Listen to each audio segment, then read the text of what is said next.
11편 9절에서 14절 말씀을 통해서 살펴본 주제는 주는 내 하나님이시라 라는 그런 주제의 말씀이었습니다. 14절 하반절에 있는 말씀인데요, 주는 내 하나님이시라, 다윗은 그렇게 고백합니다. 지난 시간에 우리가 살펴봤던 말씀처럼 다윗은 육신적으로 고통을 받고 있었고 사람들로부터도 받는 고통이 있었습니다. 그럼에도 불구하고 다윗은 14절에 여호와여 그러하여도 나는 주께 의지하고 말하기를 주는 내 하나님이시라 하였나이다, 이렇게 다윗이 고백합니다. 주는 내 하나님이시라 라는 이 다윗의 고백은 14절 전반부에 있는 것처럼 나는 주께 의지하고 라는 의미입니다. 그러니까 다윗은 주는 내 하나님이시라 라는 이 고백은 나는 하나님을 믿고 의지합니다 라는 그런 고백이 되는 겁니다. 아무리 어렵고 힘든 고통 가운데 있을지라도 다윗은 하나님을 믿고 의지하기 때문에 주는 내 하나님이시라 그렇게 고백할 수 있었던 거죠. 이제 오늘 본문 15절부터 20절 말씀은 지난 시간에 우리가 살펴봤던 다윗의 고백, 주는 내 하나님이시라, 다윗이 그렇게 고백하게 되어지는 이유가 무엇인가에 대한 것들을 기록하고 있는 말씀들입니다. 다윗은 하나님을 믿고 의지하면서 주는 내 하나님이시라 이렇게 고백할 수 있었는데, 다윗이 이렇게 하나님을 믿고 의지할 수 있었던 근거는 무엇인가? 왜 다윗은 그런 고통과 고난 가운데 있으면서도 내가 그러하여도 나는 주께 의지하여 주는 내 하나님이시라 그렇게 말할 수 있느냐라는 겁니다. 다윗의 이 믿음의 탁월함은 어디에서 오는가? 오늘 우리가 15절부터 20절 말씀을 통해서 우리가 함께 살펴보려고 하는데요, 오늘 우리가 15절부터 20절을 통해서 살펴보는 다윗이 주는 내 하나님이시라 라는 그 근거는, 이유는 하나입니다. 오늘 본문 제목처럼 주의 은혜 때문입니다. 하나님의 은혜로 다윗은 주는 내 하나님이시라 그렇게 고백할 수 있었고 또한 말할 수 있었던 겁니다. 우리는 오늘 본문을 통해서 다윗이 하나님 앞에 고백하고 있는 주의 은혜를 우리가 네 가지로 함께 살펴보려고 합니다. 오늘 먼저 첫 번째로 다윗이 고백하는 하나님의 은혜, 주의 은혜가 있는데요, 우리 15절에 보면 나의 앞날이 주의 손에 있사오니 내 원수들과 나를 핍박하는 자들의 손에서 나를 건져주소서, 다윗이 그렇게 고백합니다. 다윗에서 고백하고 있는 이 나의 앞날이 주의 손에 있사오니 라는 것은 하나님을 믿는 이 믿음, 그것이 어떤 믿음인가? 그것은 하나님께서 내 인생의 나를 하나님이 지켜주시고 보호하여 주시는 하나님의 주권, 하나님의 인도하심을 믿는 그 하나님의 은혜에 있는 겁니다. 나의 앞날이 라고 말하고 있는 이 앞날은, 이 히브리어는 정해진 시간, 정해진 기간, 우리의 인생을 말하는 겁니다. 사람마다 다 정해진 시간이 있습니다. 정해진 기간이 있습니다. 우리가 언제 어느 날 때까지 우리는 살지 우리는 모르지만 하나님은 다 알고 계시고 하나님은 우리의 인생의 날을 하나님 다 정하셨습니다. 오늘 다윗은 말하기를 내 인생의 날이 하나님에게 정해져 있습니다 라는 그런 고백을 통해서 나는 하나님의 은혜를 믿습니다. 어떤 은혜요? 내 인생의 날이 하나님께 정해져 있으므로 하나님의 손이 내 인생의 날의 모든 것들을 주관하시고 다스리심을 나는 믿노라. 오늘 다윗이 그걸 말하고 있는 겁니다. 나의 앞날이 주의 손에 있다. 이 주의 손이라는 이 히브리적 표현은 하나님의 권능이라는 뜻도 있고요, 하나님의 인도하심이라는 의미도 있습니다. 그래서 종합해 보면 내 인생의 시간과 내 인생의 모든 날들은 하나님의 주권과 하나님의 섭리와 하나님의 다스리심과 하나님의 인도하심 가운데 있는 줄 내가 믿습니다. 그래서 다윗이 고백하기를 주는 내 하나님이시라 이렇게 말할 수 있는 거죠. 아무리 고통당한 가운데 있어도요, 아무리 많은 환난 가운데 있다 할지라도, 또 심각한 질병 가운데 있다 할지라도 오늘 이 다윗이 고백한 나의 앞날이 주의 손에 있사오니라는 이 주의 은혜를 믿는다면 우리는 어떤 상황에서도 어떤 고난에서도 낙심하거나 실망하지 않게 되는 줄 믿습니다. 아무리 많은 고난을 받아도요, 심각한 상황에 처해 있다 할지라도 내 인생의 날이 하나님의 손에 있다라는 것을 우리가 믿는다면 우리는 더 이상 두려워하거나 걱정할 필요가 없는 겁니다. 내 인생의 날이 나에게 있다라고 한다면 그때부터는 고민이 되고 걱정이 되는 거죠. 근심할 수밖에 없는 겁니다. 그런데 내 인생이 하나님의 손에 있습니다 라는 이 하나님의 은혜를 믿는다면 우리는 더 이상 걱정하거나 염려하거나 근심할 이유가 하나도 없는 줄 믿습니다. 오늘 다윗은 나의 앞날이 주의 손에 있사오니, 그렇기 때문에 다윗은 주는 내 하나님이시라 그렇게 고백할 수 있었던 거죠. 두 번째로 다윗이 지금 하나님의 은혜를 고백하고 있는 것은요, 16절 말씀인데 16절 말씀을 보면 주의 얼굴을 주의 종에게 비추시고 주의 사랑하심으로 나를 구원하소서라고 다윗이 그렇게 주의 은혜를 말하고 있습니다. 오늘 다윗이 말하고 있는 이 주의 은혜는 주의 얼굴을 비추시는 은혜입니다. 그래서 주의 얼굴을 비춘다라는 이 히브리어 표현은 여러분들이 많이 들어보셨던 구약 성경에서는 자주 등장하는 표현인데요, 주의 얼굴을 비춘다라는 것은 하나님의 자비, 하나님의 은혜를 베풀어 주신다라는 그런 뜻을 갖고 있는 겁니다. 그래서 오늘 다윗은 하나님께 주의 얼굴을 비추시는 그 은혜를 내가 믿음으로 하나님은 주는 내 하나님이 되십니다 라는 고백이 가능한 겁니다. 자, 그런데 주의 얼굴을 비추시는데 여기서 우리가 하나님의 은혜를 하나님 비추시는 이 일은 너무나 당연한 것처럼 우리는 여겨지잖아요. 그런데 오늘 여기서 다윗이 주의 종에게 라고 이렇게 한정지어서 표현하고 있다는 것을 주목하셔야 합니다. 그러니까 주의 얼굴을 비추시는데 누구에게 비추시느냐, 이게 중요하다는 거예요. 아무에게나 하나님께서 그의 은혜를 베푸시고 자비를 베푸시는 것이 아니라 주의 종에게 베푸시는 은혜라는 겁니다. 여기서 말씀하고 있는 이 주의 종은 하나님과 언약을 맺은 자를 뜻하는 표현입니다.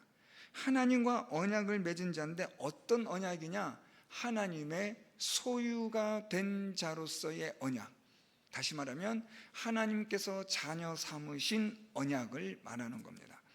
그래서 다윗은 하나님께서 언약을 삼으신 자, 하나님이 자기 백성으로 삼으신 자, 하나님이 자기 자녀로 삼으신 자에게 하나님 그 언약을 맺으신 그들에게 하나님께서 얼굴을 비추시고 은혜를 베풀어 주신다라고 다윗은 말하고 있는 겁니다. 이렇게 하나님께서 그의 은혜와 그의 자비를 하나님의 언약을 통하여 하나님의 소유가 된 자들에게, 또한 하나님의 백성들에게 은혜를 베푸시는데 오늘 다윗은 이것을 어떻게 표현하느냐? 주의 사랑하심으로 나를 구원하소서라고 표현하는 겁니다. 자, 여러분, 하나님의 언약의 기초는, 근거는 어디에 있습니까? 하나님의 사랑에 있습니다. 우리가 대단하게 무엇이 특별하기 때문에 하나님이 저와 여러분 우리를 자녀 삼으시거나 하나님의 소유로 삼으신 것이 아닙니다. 우리를 하나님의 자녀로 삼으신 것은 전적인 하나님의 은혜이며 하나님의 사랑입니다. 그래서 오늘 다윗은 고백하기를 주의 사랑하심으로 나를 구원하소서라고 표현하고 있는데, 이 말은 바꿔 말하면 주의 종에게 하나님께서 구원해 달라라는 표현입니다. 왜냐하면 우리가 주의 종, 하나님의 종이 될 수 있는 것, 우리가 하나님의 소유가 될 수 있는 것, 우리가 하나님의 자녀가 될 수 있는 것은 곧 하나님의 사랑 때문입니다. 그래서 다윗은 주의 얼굴을 주의 언약의 자녀에게, 주의 언약된 종들에게, 주의 언약으로 삼으신 하나님의 소유된 자들에게 하나님이 베푸시는 그 은혜를 내가 믿음으로 다윗은 말하기를 주는 내 하나님이시라, 그렇게 고백할 수 있는 거죠. 다윗은 지금 어떤 하나님의 은혜를 그는 지금 믿고 있냐면, 우리가 지금 살펴보았던 것처럼 내 인생의 모든 날들이 하나님의 권능과 하나님의 주권, 하나님의 다스림 속에 있습니다. 두 번째는 하나님의 은혜를 하나님께서 그의 사랑하시는 자에게 베푸시는 그 은혜를 내가 믿습니다. 그렇기 때문에 주는 내 하나님이십니다. 이렇게 고백할 수가 있는 거죠. 세 번째 주의 은혜를 살펴보면요, 17절 말씀으로 내려오면, 여호와여 내가 주를 불렀사오니 나를 부끄럽게 하지 마시고 악인들을 부끄럽게 하사 스올에서 잠잠하게 하소서라고 다윗은 말하고 있습니다. 오늘 다윗은 나를 부끄럽게 하지 마시고 라고 그렇게 하나님께 기도하고 있는데요, 이것이 주의 은혜라고 말하고 있는데, 이것은 곧 하나님께서 하나님을 믿고 의지하는 자들을 부끄럽게 하지 않으시는 은혜가 있다는 것을 다윗이 믿고 있는 거예요. 하나님을 믿고 의지함으로 기도하는 자들, 그들을 하나님은 부끄럽게 하지 않으시는 그런 은혜를 베푸신다라는 것을 다윗이 믿는 거죠. 그래서 다윗은 오늘 이 17절 말씀 보면 여호와여 내가 주를 불렀사오니 라고 말하고 있는데요, 이 하나님을 주를 불렀다라는 표현은 부르짖다, 기도하다라는 그런 뜻을 갖고 있습니다. 지금 다윗은 내가 하나님께 부르짖고 기도합니다. 그러므로 하나님 나를 부끄럽게 하지 않으실 은혜를 나는 하나님께서 주실 줄 믿습니다. 그러므로 주는 내 하나님이 되십니다. 이렇게 다윗이 고백하는 거죠. 오늘 지금 다윗이 나를 부끄럽게 하지 마시고 라는 표현을 쓰고 있는데요, 이런 표현은 시편에서 자주 등장합니다. 나를 부끄럽게 하지 마시고 라는 말은 하나님을 믿고 의지한 자의 삶을 하나님께서 복되게 영광되게 해달라는 기도입니다. 하나님을 믿고 의지함으로 하나님 내가 이렇게 살았습니다. 내가 지금 하나님을 믿고 의지함으로 이렇게 간절히 기도하고 있습니다. 그러므로 하나님, 내가 하나님을 믿고 의지하는 나의 기도와 내 삶이 저 악인들에게, 원수들에게 부끄러움을 당하지 않도록 하나님의 능력을 나타내달라는 그런 기도가 되는 거죠. 자, 그런데 오늘 다윗은 나를 부끄럽게 하지 않으시는 하나님의 그 은혜를 말하면서 이것을 거꾸로 다시 설명을 또 하고 있습니다.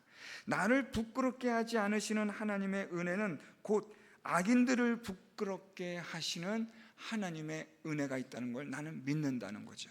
그래서 17절 우리 하반절에 보면 악인들을 부끄럽게 하사라고 말합니다. 하나님이 악인들을 부끄럽게 하시는데요, 악인들을 부끄럽게 하시는 것에 대해서 다윗은 두 가지를 말하고 있습니다. 14절 우리 17절 하반절에 보면 스올에서 잠잠하게 하소서라고 말합니다. 스올에서 잠잠하게 하다라는 말은 죽은 상태가 되다라는 뜻입니다.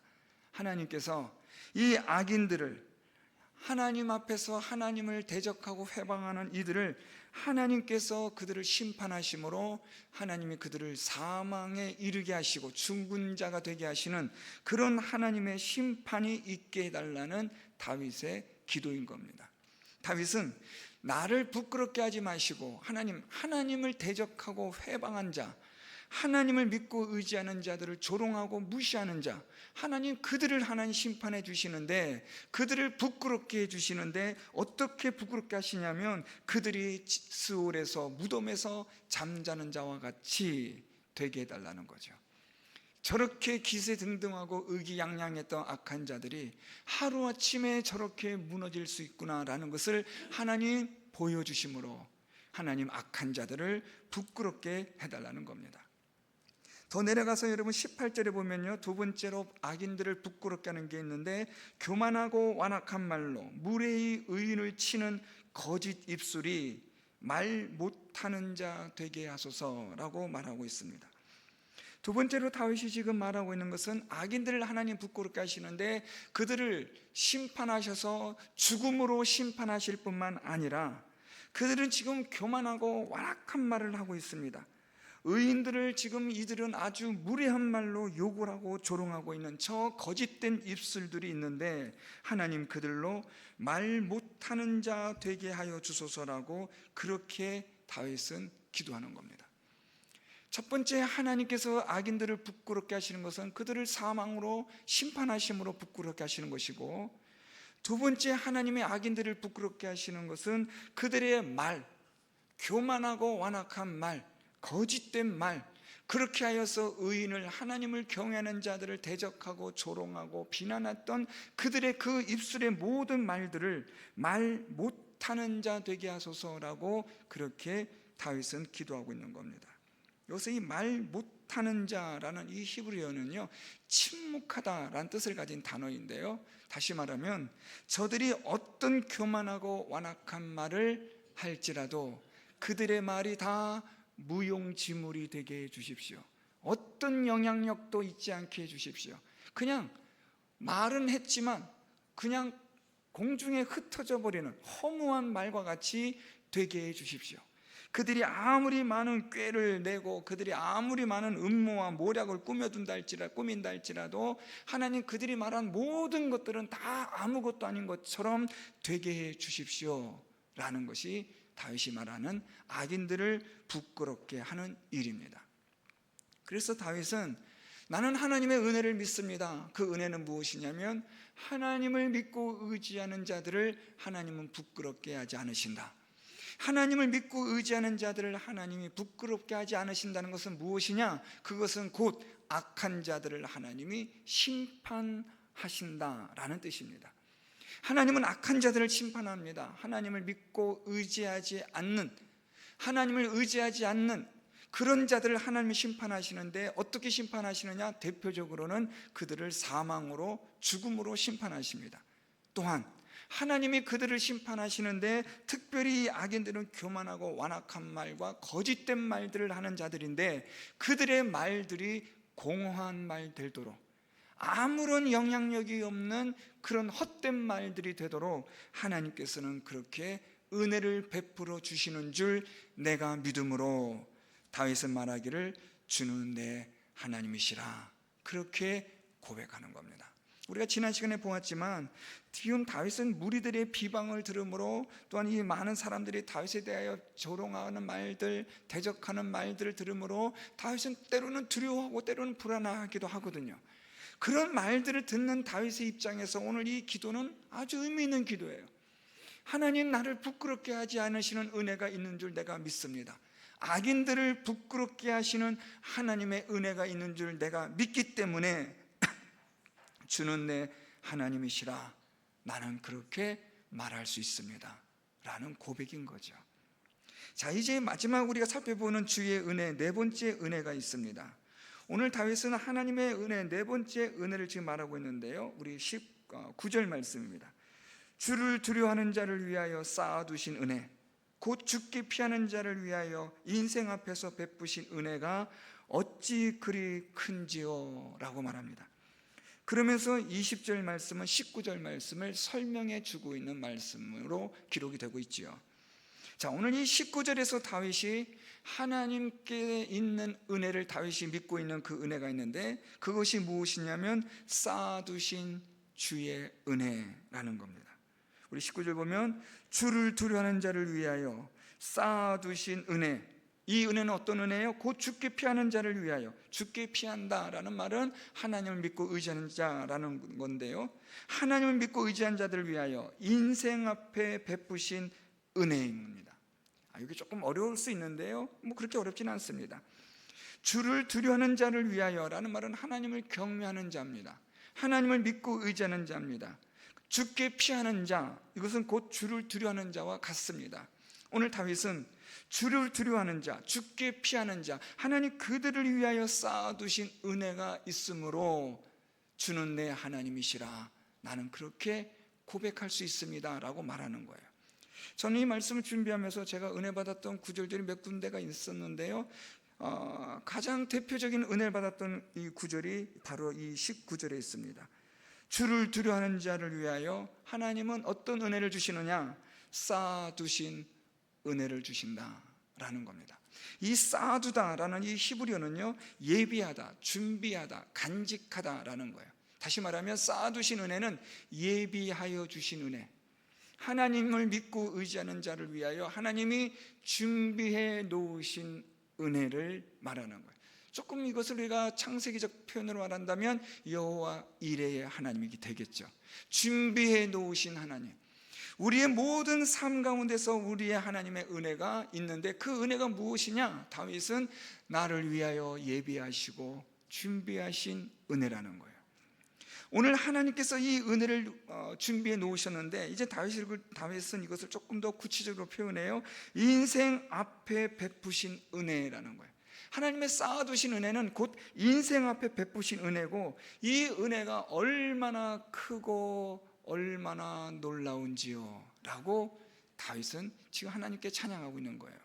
자, 하나님 앞에서 하나님이 쌓아두신 은혜는 인생 앞에 베푸신 은혜가 된다는 건데, 인생 앞에 베푸신 은혜에서 여기서 우리가 조금 이 구절이 어려운 것은 여기서 의미하는 인생이 누구냐라는 것 때문에 조금 어려울 수 있다는 거예요.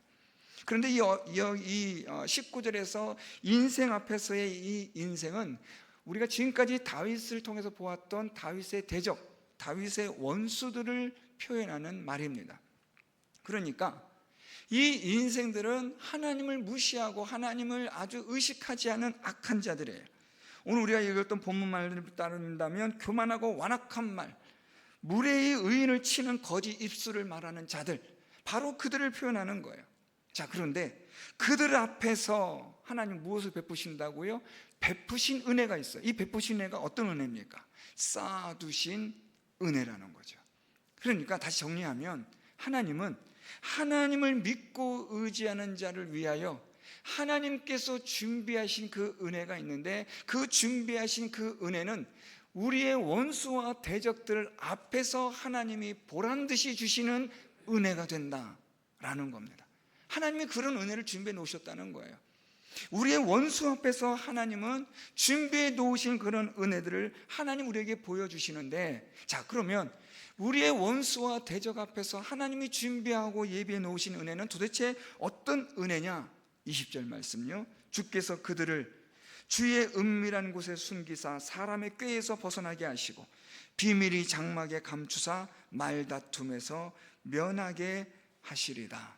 오늘 하나님께서 준비하신 은혜는 하나님께서 이 악한 원수들 앞에 하나님의 은혜를 베푸셔서 이들이 지금 이 다윗을 잡으려고 또는 경건한 자들을 모함하려고 그들은 악한 꾀를 만들어서 올무와 덫을 만들어요. 그리고 그 올무와 덫에 빠져 그들을 죽이려 한단 말이에요. 그런 인생들 앞에 하나님께서 이 하나님을 믿고 의지하는 경건한 자들을 하나님이 은밀한 곳에 숨겨두시는 은혜가 있다는 거예요. 그러니까 지금 이 대적들은, 원수들은 기가 막힌 거예요. 우리가 이런 음모를 짰는데, 이런 올무를 만들어 놨는데 어떻게 여기서 벗어날 수 있을까? 이들은 지금 기가 막힌 겁니다.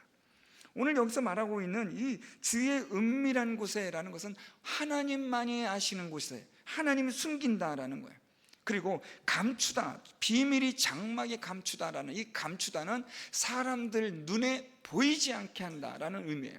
그러니까 하나님께서 은밀한 곳에 숨기시고 비밀한 곳에 감추셨다는 것은 하나님만이 아는 곳에, 그 누구도 볼 수 없는 그곳에 이것을 강조하고 있는 거예요. 하나님이 안전하게 지키시고 지켜주셔서 이 악한 자들이 완악하고 교만한 말로, 그리고 무례한 말로 의인을 치는 거짓된 입술을 가진 자들, 그들 앞에서 하나님의 이 쌓아두시고 예비하시고 준비하신 은혜로 하나님이 구원하여 주신다는 거예요. 사람들이, 여러분, 하나님을 믿고 의지하고 경건하게 살아가는 자들을 얼마나 많이 박해하고 대적합니까? 이 세상과 같지 않기 때문에, 세상의 부류에 속하지 않기 때문에 하나님을 믿는 믿음으로 살아가는 사람들이 받는 고난과 시련은 이루다 말할 수가 없죠. 세상과 같이 살아간다면 이런 고난은 없지만 하나님의 말씀대로 경건하게 의롭게 살아가려 하는 자들에게는 이런 어려움과 고난이 있는 거예요. 그런데 다윗은 이런 고난과 어려움 가운데서, 괴로움 가운데서 주는 나의 하나님이시라 그렇게 고백할 수 있는 이유는 하나님이 나를 위하여 준비해 놓으신 은혜가 있기 때문에 주는 내 하나님이시라 그렇게 고백할 수가 있는 거죠. 아무리 사람들이 비밀이 올무를 치고 덫을 놓는다 할지라도 하나님은 나로 하여금 은밀한 곳에 숨기시고, 또한 하나님께서 나를 비밀한 곳에 감추어 주신다는 거예요. 그래서 여러분, 다윗이 어떤 고백을 합니까? 19절 하반절에 인생 앞에 베푸신 하나님의 이 쌓아두신 놀라운 은혜가 얼마나 그리 큰지요 라고 탐복을 하는 거예요. 야, 이건 도대체 하나님 외에는 방법이 없는데 오직 하나님만이 하실 수 있는 일이라는 것을 오늘 다윗이 고백하고 있는 겁니다. 바로 이런 은혜 때문에 우리가 지난 시간에 보았던 것처럼 14절에 주는 내 하나님이시라, 다윗이 그렇게 고백할 수가 있는 겁니다. 사랑하는 성도 여러분, 우리가 이 세상을 살아가는 동안에 어려운 일들이, 힘든 일들이 얼마나 많습니까? 때로는 우리로 하여금 두렵게 하는 일도 있고 낙심하게 하는 일도 있고 때로는 우리로 하여금 실망케 하는 일들이 얼마나 많이 일어나고 있습니까? 그런 가운데에서 우리는 하나님 앞에 고백할 수 있는 이 믿음의 아주 중요한 고백은 어떤 고백이냐면 다윗과 같이 주는 내 하나님이시라, 이런 고백을 할 수 있는 자들이 되어야 합니다.